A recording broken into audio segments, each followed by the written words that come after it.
You're watching NBC 25 Sports.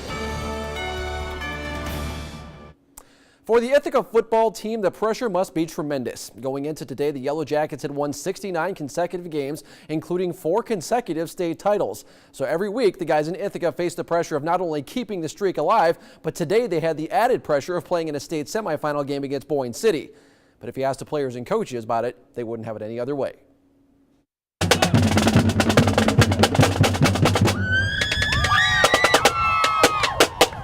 Snow and the wind stayed away for the most part at Midland Community Stadium. Boyne City's up 14-6 when you pick up the action in the third quarter. Ithaca quarterback Jake Smith buying himself all kinds of time, but he holds on to the ball a little bit too long. He gets dropped in his own end zone by Max Cooper for the safety, and the Ramblers have a 16-6 lead. On the ensuing Yellow Jacket drive, the offense starts to click. They're inside the 5-yard line. Smith sprints for the pylon. He gets there. Ithaca would miss on the 2-point conversion. It's a 16-12 game. Boyne City would go 3 and out on their next possession, and here comes Ithaca once again. Smith finding his favorite target across the middle. It's Spence DeMole for a pickup of 35 yards and a Yellow Jacket first down. 3 plays later, Smith from the shotgun calling his own number once again. He'll spin into the end zone. This time the 2-point conversion is good, and Ithaca leads 20-16. Fourth quarter, Boyne City has the ball 4th and 3 on Ithaca's 8-yard line with 20 seconds left in the game. Cooper tosses to Maceo Roman, but the Yellow Jackets sniff it out, and that is your ball game. Ithaca extends the nation's second longest winning streak to 70 games as they hold on to win 20-16. I was so proud that they didn't fold up. You know, you get down 16-0 to a quality opponent in a semifinal with all the pressure that's been on us over the last 4, 5, 6 years, whatever it's been. And it would have been real easy for our kids to quit at that point, and they didn't do that. It was a great game. It was exciting, and I mean, it was a nail biter, really, especially there at the end. They got down the goal line, and everybody was on their feet. But we really came together as a team to make sure we got the job done, and that's what we did. Ithaca advances to its 5th consecutive state final game where they will take on Monroe St. Mary next Friday.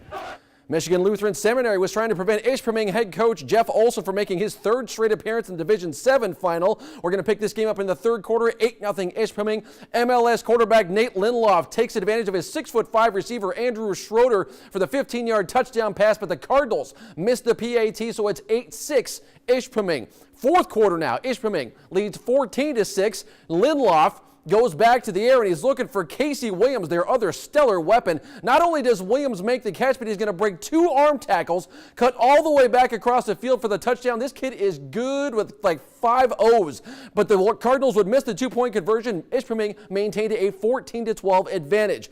After an interception and starting the drive from their own 2-yard line on 3rd and short, Ishpeming quarterback Ozzie Korp will find a hole, and he's off to the races. Korp would finally get brought down at the 4-yard line after a gain of 60 yards by Jacob Gonzalez, and the Hematites go back to Ford Field for the 4th time in 5 seasons with a 22-18 victory over Lutheran Seminary.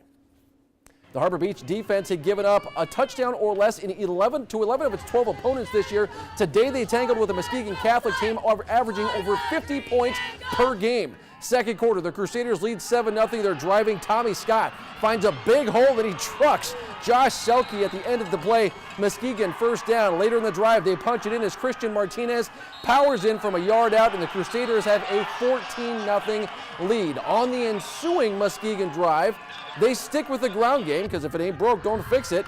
Blake Sanford gets some good blocking up front, and he scores from 10 yards out as Muskegon takes a 21-0 lead on Harbor Beach. On the next drive, still in the second quarter now, the Pirates finally get on the board as Scholke's pass will get tipped, but right into the awaiting arms of Tyler Volmering, and that's as close as they would get as Muskegon puts a whooping on Harbor Beach, 42-6.